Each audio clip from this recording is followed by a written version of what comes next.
The City of Bloomington is urging residents to take water conservation measures and use 10% less water. Water shortages are not a new thing for the city. As we hear in today's episode of our series, Make History, even at the city start, water was scarce. Within the next few months, members of the company say the following things will happen.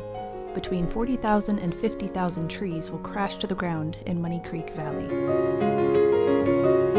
Now, for much of Bloomington's history, especially the first century or so, Bloomington was notorious for having one of the more unpalatable and harder municipal water sources in the entire state. I'm Julia Perez. I'm a volunteer with the McLean County Museum of History. This is Bill Kemp, librarian, McLean County Museum of History.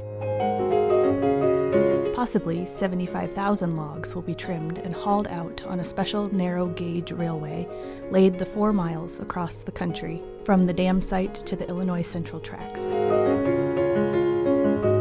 Bonfires will blaze into the sky from prodigious piles of dried brush as high as the highest trees in the valley. Good water was just hard to find here, especially when you relied on shallow wells as the city did for much of its early history. And then come summertime, you would often have water shortages. So there was not enough drinkable water for residential, commercial, and industrial use. There have been times of discouragement, seemingly insurmountable obstacles which have been overcome. When the project was first originated, there were those who said it could not be accomplished. Opposition came from many quarters. As early as the 1850s, a full decade before the Civil War, one of Normal's town founders, one of the more important political leaders locally in Bloomington and Normal, Jesse Fell, was looking northward toward the Mackinac River as a future source of drinking water for Bloomington Normal. Then later, as the project developed, more and more people came to believe in it. And now the majority of citizens of our beloved city realize that it is the big, outstanding accomplishment that has been created for Bloomington's welfare. That problem really came to a head in the first few months of 1920 when a virulent typhoid epidemic raged through, at that time, the largest employer in the community, the Chicago and Alton Railroad shops on the west side of Bloomington. Some 800 shopmen are sickened and 24 will die of full-blown typhoid.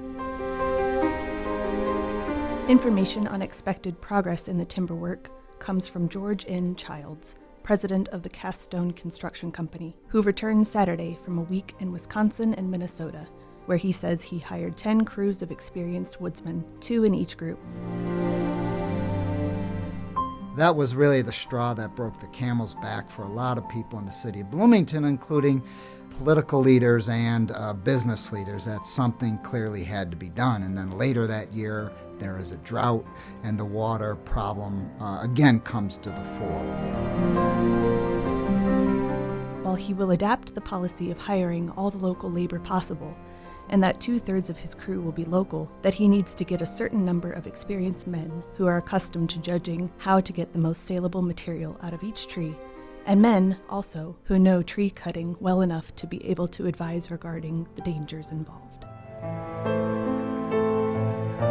Comparisons were made. Should we impound Money Creek, a feeder stream into the Mackinac River, or should we impound the Mackinac River itself? The strident hum of 2 sawmills cutting tree trunks into logs, railroad ties, posts, and mine props will resound through the valley. And then in 1927, the Association of Commerce, this group of business leaders, will organize what's called the Bloomington Water Company. And that's a private corporation headed by a local resident, E.M. Evans, kind of representing business interests. The formal dedication of the Lake Bloomington Water Project during the afternoon and the final presentation of the Pageant of Progress, which culminated in a gigantic burst of fireworks in keeping with the brilliance of the 4 days celebration, ended with the McLean County Centennial Jubilee Saturday. So you had this private endeavor to build or construct a reservoir, and then it would be a turnkey project. These businessmen who invested in this would make a tidy sum or a profit and then hand over the future municipal water supply to the City of Bloomington. Money Creek is dammed.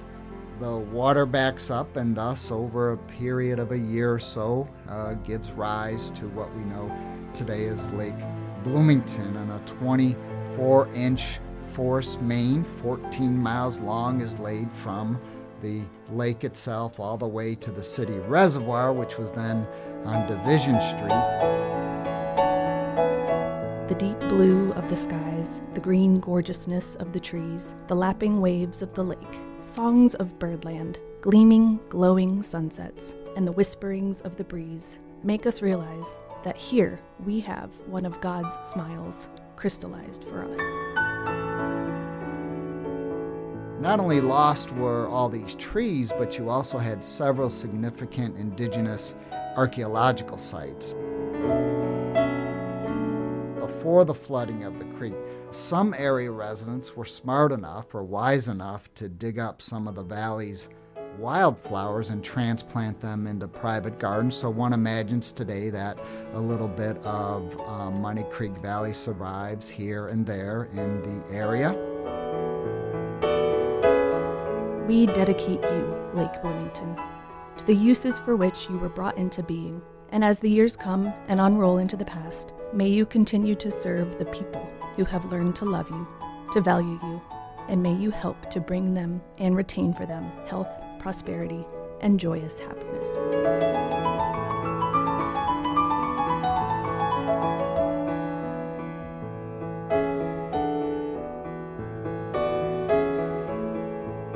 Make History is a co-production of WGLT and the McLean County Museum of History. Charlie Schlenker produced today's episode. You can subscribe to the Make History podcast at WGLT.org.